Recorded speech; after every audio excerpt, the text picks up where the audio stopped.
Tonight, a big win for Trump-endorsed candidates all across the country. Also tonight, Virginia Governor Glenn Youngkin, he's going to join us with an update on his fight against radical socialist Democrats that want to indoctrinate your kids. And later, all across the country in California, we have a school district now in San Diego reportedly promoting extremely, I mean extremely graphic sexual content, gender theory from, first through 12th grade. This is by far the worst I've ever heard about it. We have a shocking new report, but we'll give you a viewer warning right now. You're not going to want your kids to watch that segment. But first, I present to you the leader of the free world, pictured right there, wearing a mask at his desk by himself, trying really hard not to transmit COVID over the telephone. Biden went on to participate virtually in a meeting, and it went about as well as you probably would imagine with Joe Biden. Take a look. I'll stop there and turn this over to the Vice President. There's so much more to say, but I'm anxious to hear from all of you. Thank you, thank you, thank you. Do I sign this order now? I'm going to sign this executive order right now, okay? I wish I were with you in person, quite frankly, but I'm getting there. You're on mute. I can't hear you. We feel your presence, Mr. President. Well, I wish I were there. Thank you. Am I the only American that finds this humiliating, embarrassing? Does anybody at this point really think Joe Biden's capable of running for a second term? Will he make it another 2 years? Now, last night during a Democratic primary debate in New York City, well, two current congressmen, one congressman, one congresswoman, Jerry Nadler, Carolyn Maloney, were willing to endorse neither were willing to endorse a Biden re-election bid. In fact, Congresswoman Maloney said she doesn't think that Joe could possibly run for another term. Take a look at this. Should President Biden run again in 2024? Yes. Mr. Nadler. Too early to say. It doesn't serve the purpose of the Democratic Party to deal with that until after the midterms. Ms. Maloney. I don't believe he's running for re-election.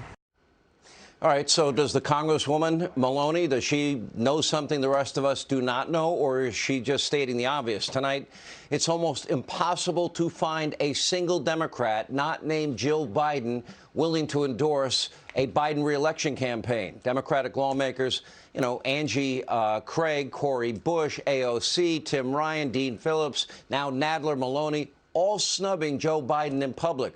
For him, it should be humiliating. The new, quote, Inflation Reduction Act, which is a joke, is a blatant last-ditch effort to salvage what is left of his support from the Democratic radical base. Unfortunately for Joe and the American people, there are two problems with this ploy. First, no level of green energy spending is ever going to satisfy the desires of the climate alarmist religious cult. And second, the so-called Inflation Reduction Act actually, as we told you last night, increases inflation, in part because of massive tax hikes, especially on the middle class. Now, Democrats, they claim to be the champions. They have a monopoly of compassion on low and middle-income Americans and minorities in America. But if you look at the analysis from the nonpartisan Joint Committee on Taxation, it is the middle class that are being hit the hardest with the Manchin Schumer bill. Just take a look at your screen. If you're making under $75,000 a year, you'll be forced to pony up an additional $135 billion in taxes. And don't forget the average couple, because of Biden inflation, is paying an extra $6,800 per year. Everyone making between $75,000 and $200,000 a year, they're going to see their taxes go up by a whopping $151 billion.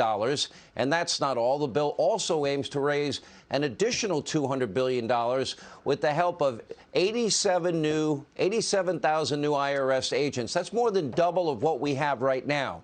Or as the Wall Street Journal put it, the IRS is about to go beast mode. Now, these new agents will conduct a massive new wave of tax audits. In other words, many of you will start getting the Hannity treatment, your yearly audit, with a special focus on small businesses that don't have the resources to fight back against an extremely complex federal audit. And when you think it couldn't get any worse, think again, because the spending bill also includes a brand new import tax on crude oil and petroleum-based products at a time when we have record high gas prices. And on top of that, as you know by now, Senator Manchin signed off on all of this West Virginians, they will all suffer as a result. Manchin doesn't seem to mind. After all, 99% of his individual donors are from out of state. Did you know that, West Virginia? And by the way, before we get to our guests, can we please bury the myth known as middle-class Joe, Amtrak Joe Biden? Take a look at the chart again. Middle-class Joe, nobody's going to get taxed if you make under $400,000 a year, is taking money from low and middle-income Americans, small businesses, and he's giving it to wealthy green energy government contractors in Washington, D.C., all at a time when Americans are already being squeezed by his inflation and his record-high gas prices, and, of course, now by rising interest rates and the recession. So Joe Biden does not care about you. He doesn't feel your pain. He'll never stand up to the insane new Green Deal energy cabal. He just doesn't have the moral courage. I don't even think that he knows that, for example, today would be Wednesday. But anyway, soon, in just over 2 years, a new person will inhabit the Oval Office. Our nation will hopefully have its national nightmare be over. Hey, Sean Hannity here. Hey, click here to subscribe to Fox News YouTube page and catch our hottest interviews and most compelling analysis. You will not get it anywhere else.